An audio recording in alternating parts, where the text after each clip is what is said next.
YouTube. All right. So we're doing a regular video today instead of live video. And let's talk about rates, because there's lots of controversy out there on the Facebook pages, the company Facebook pages of these big mega carriers, especially the ones that get paid percentage. And they're saying, wow, the rates are tanking. The rates are taking. They're tanking. And then you get some comments like, well, they always do in July. No, that's not true. That's not true. They don't really tank in July. The busy part of the season is May, June, July, August, September, October, November, and part of December. The reason why it's only part of December because all the Christmas freights already ran and all that, and then what happens is no one's ordering nothing at that last part of December because they don't want to have all those goods in their warehouses at the beginning of the year because they got to do inventory and all that, so they like to have everything as much as they can pushed out before the end of December. And then you had the slow period of January and a little bit of February because no one's really out there buying anything because they spent all that money at Christmas, and they overstocked. They don't really need anything, and plus the other businesses are waiting to find out and trying to move that excess, whatever's left of inventory, out the door. So I'm reading these forums and they talk about, oh, the rates are tanking, the rates are tanking. No, they're not going down. What it is if you're on with the mega carriers and you're getting paid percentage, the mega carriers are taking more off the top before they give you your percentage. And what they do is they all have their own brokerage department, right? Or logistics department, whichever one you want to call it. And so what happens is they might get a load in for $4 a mile. Let's say it goes 300 miles. So it's $1,200 load. And they look at the market and say, wow, there's too many trucks in that area for the freight, so, we can move this load for $1.20 all day long. So if you're getting the 65%, what they'll do is they'll broker to the part of the company you're leased onto for $2 a mile. So they'll take half off the top. And then they'll give you 65% of the $2 a mile, it's $1.30. And you're not getting 65% of the $4 a mile, which would have been $2.60. So you're only getting half the money, around 50%. I always tell people you're getting 52% of the 100, not really the 65 of 100, and I'll explain that in a minute. But it's probably even less than that. It's probably in the 40s, if you really want to know the truth about it. But what they do is that's what they do. Or they throw around the catchphrase, it's cost averaging. You got to cost average. Wait, why? Look, you're taking all the risk. You own the truck. You're paying for all the fuel, all the maintenance. You have all the risk. They have no risk, right? They're just connecting you to the load. They have no risk. You're paying for all the insurances. So here's the deal. The cost averaging term. What that really means is they'll say, oh, you're taking a load. We're paying you $2 a mile to go over to the East Coast or the Southwest or the West. And then they throw 80 cents a mile load on there to come back. And they're like, well, you go over $2, you come back for 80 cents. That's $2.80 a mile, right? 2 there to 80 back, that's $2.80 divided by 2. Now you made $1.40 a mile there and back, round trip. That's good money. Is it good money? Because when they throw an 80 cent a mile on the load board there, on their boards, or if they dispatch it, that's not good money. Because they're getting paid way more than that. Way more than that. Because if they're passing on 100% of the fuel surcharge, and let's say the fuel surcharge is 30 cents a mile, and a lot of times it's higher than that, but let's say it's 30 cents a mile in this scenario. That means they're saying that 65% of the rate they're getting is 50 cents a mile is what you're getting, plus the 30 fuel surcharge, 80 cents, so 50 cents a mile. Which would mean that they're telling the customer they're going to pull that load for a little less than 80 cents a mile. No way. No way. Because these are big time, they're big time customers with the big names. And there's no way those customers are paying only 78, or less. Because, you see loads in there for 70 cents a mile. Take away the fuel surcharge, now you're down to 40, and you're trying to tell people that, they're getting like 60 cents a mile from the customer to come back 400 miles. There is no way. No way. But see that what they want to do is they want to keep everybody at a certain rate per mile on average. That's what they try to do, because they know if they keep everybody at a lower rate per mile, they got to stay out and run. So they figure the more trucks that are out there to stay out and run, they can get their freight moved instead of some guy taking a couple days off at the house and having some home time, right? Same thing with high lease purchase deals that a lot of the mega carriers do.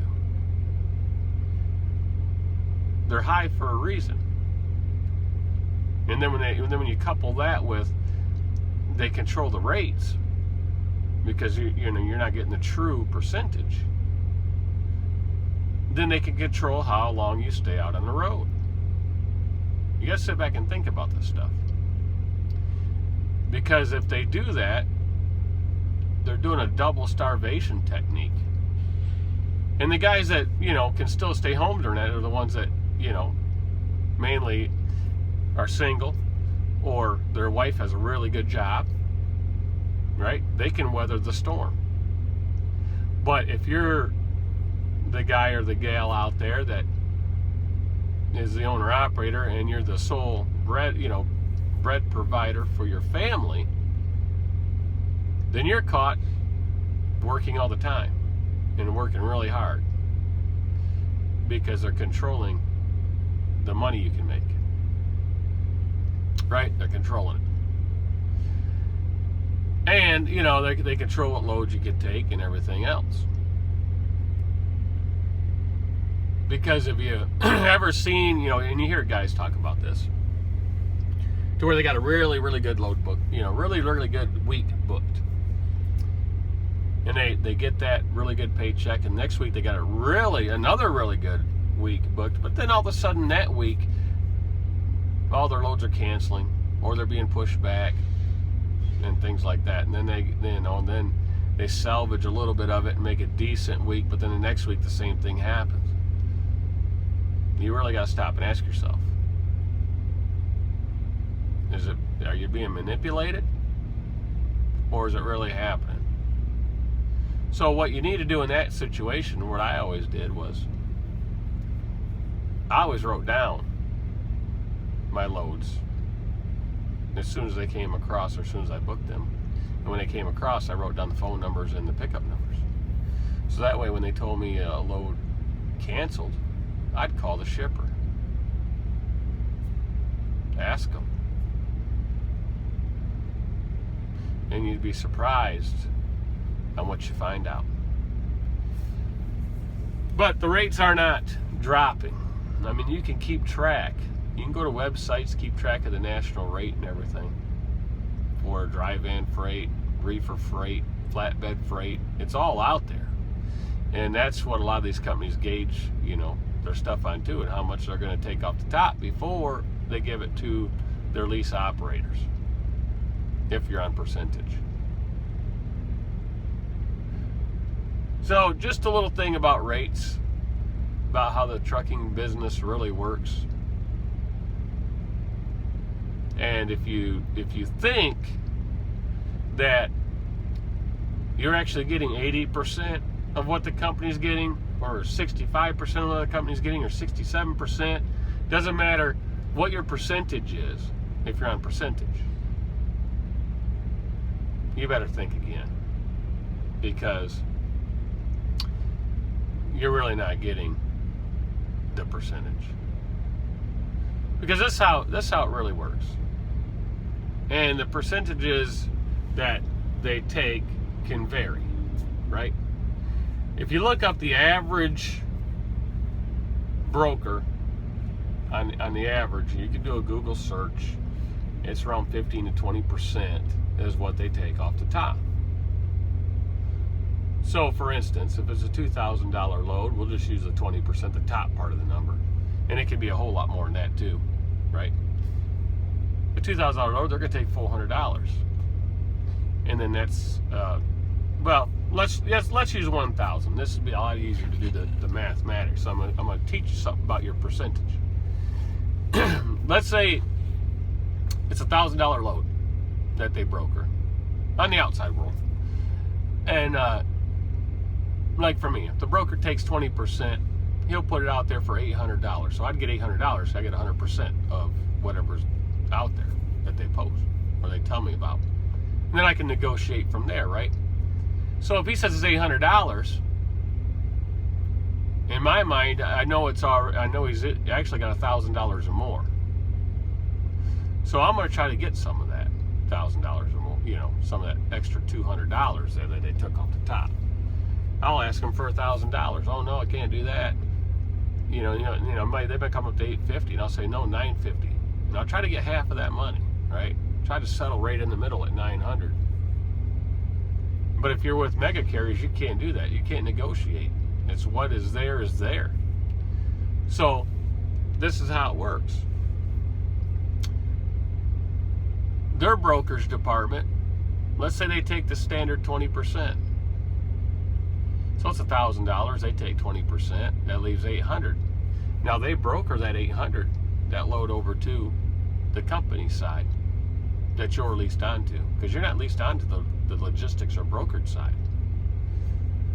Your contract says 80%, 65%, 90%, whatever your percentage is of the trucking company, not the brokerage side, right? It's a different company. So if the brokerage side takes 20% off, that leaves $800. They give it to the company side, and we'll say you get 65% of the $800. You're at $520. $520 of $1,000 with the rate, what the loader they paid is 52%. So when you hear all the argument out here amongst the people leased on the companies, well, you need to come over here because we get 80%. Well, you need to, you only get 65%. You need to come over and get 80%. Or, you only get 67%, and I get 85%. You need to come over to this company. We pay more. No, they don't pay anymore. Because 65% might be better than the 80%. It just depends on how much they peel off the top. For example, if you're at a 65% company, and they take the $1,000 load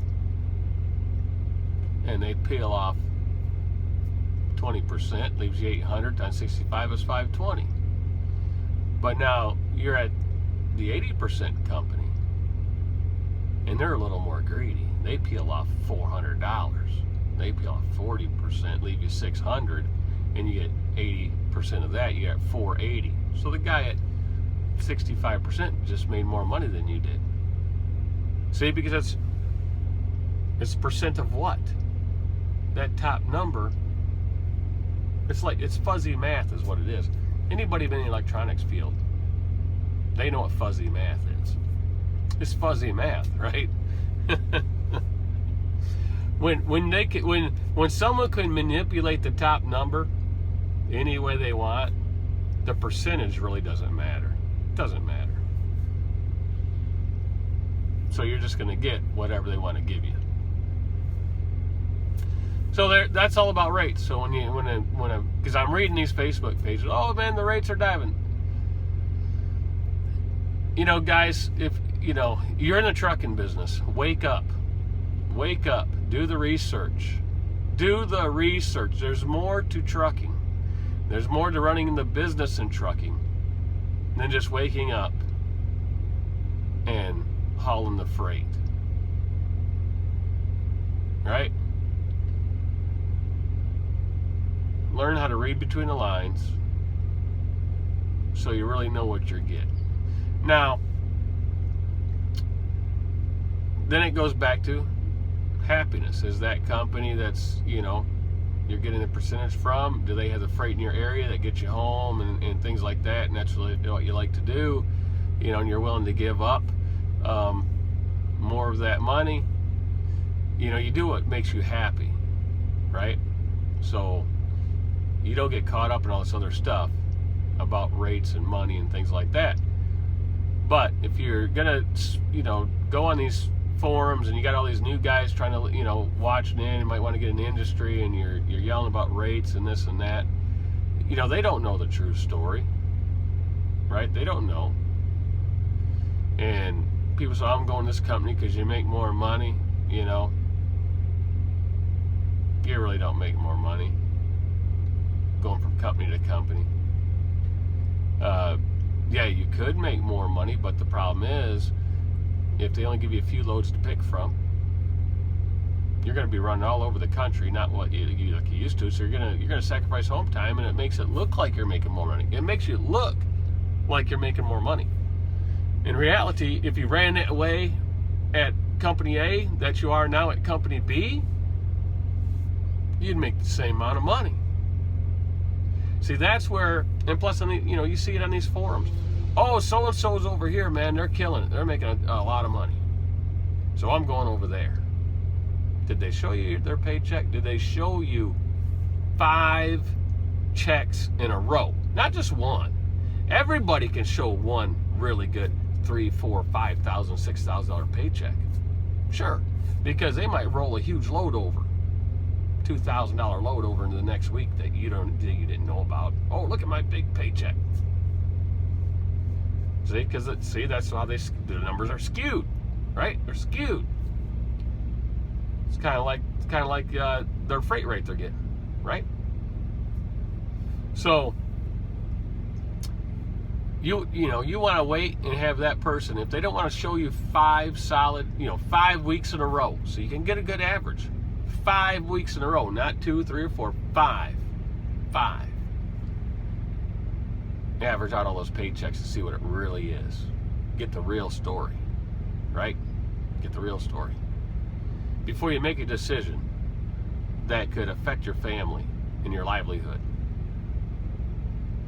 And if they don't show you 5, if they won't show you 5, then they're blowing smoke.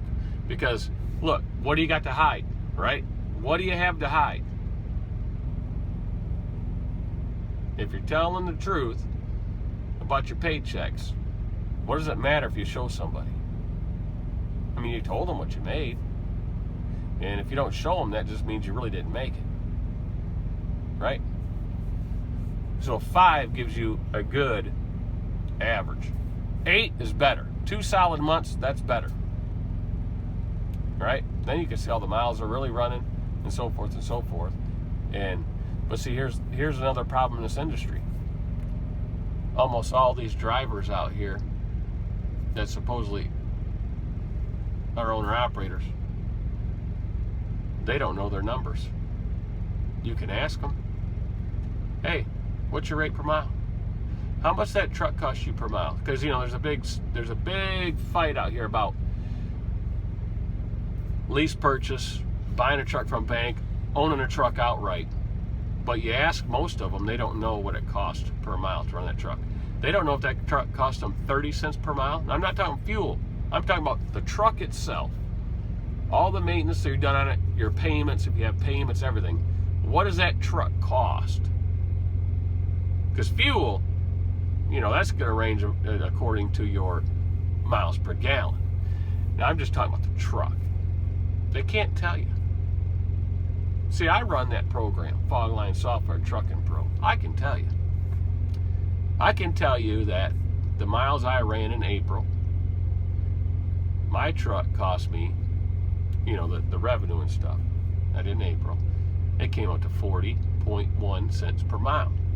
Now in May, I did a little more miles, I did a lot more money, and it came down to 30 cents per mile. See, there's a big difference. And then in June, I'm running around 32 cents per mile right now. So if I take the three averages, I'm in the low 30s per mile. So you take it over several months and you get a nice average, right? You know. Because some months are going to be higher than others, and some months are going to be lower than others. So I can basically say my truck is going to cost me, on an average, about 34 cents a mile. Now my fuel, depending on the price and everything, if you get 8 miles a gallon, and it's $2.40 a gallon on an average, my fuel is going to run me 30 cents a mile. So I add those two numbers together, and I got 64 cents a mile just for my truck and my fuel. Now my insurance, right, that's so many cents per mile, and I have a full maintenance lease, so I don't have to worry about repairs. That doesn't go into my equation because it's all paid for. So, and I can look at truck washes. It's like a 1/10 or 2/10 of a cent per mile. And I can go, I can look down all the aspects. Tolls, tolls are under a penny a mile because I don't run a whole lot of toll roads. So, it breaks it down. That program breaks it down, every category, every expense in the trucking business. So you can see what it's costing you. That way, if you look at that every, and do over the course of every quarter, you can say, hey, I don't like where this number is at in the first quarter, so I'm going to try to operate my business a little bit different to get that cent per mile on that line down. That way you're more efficient. You're streamlining. You're going to make more money, put more money in your pocket. But how do you know what to tweak in your business if you don't know the numbers, guys? You got to know the numbers. And it's just not a number on your truck. You got to know all the numbers. All the numbers. See, if you got a truck you're paying for tires, and you got a high per mile tire charge, well then you gotta next time you buy a tire, buy a different tire. Oh, I'm a Bridgestone guy, or I'm a Michelin guy. Well, you know what? They might not be the lowest cost per mile tire that's out there that could make you out more money. Because if you don't know what per mile that tire's costing you, how can you say that tire's better than any other tire? Right? So that's how you tweak your business and make more money. You got to know the numbers. These mega carriers, they got it all down, just like this program does. They know right to the 100th of a penny probably of what each part of that business costs them. Right down to the ounce of grease that they put on a fifth wheel. So there you go, fellas. Just another video. We'll talk to y'all later, and we'll see you on the live channel. See ya.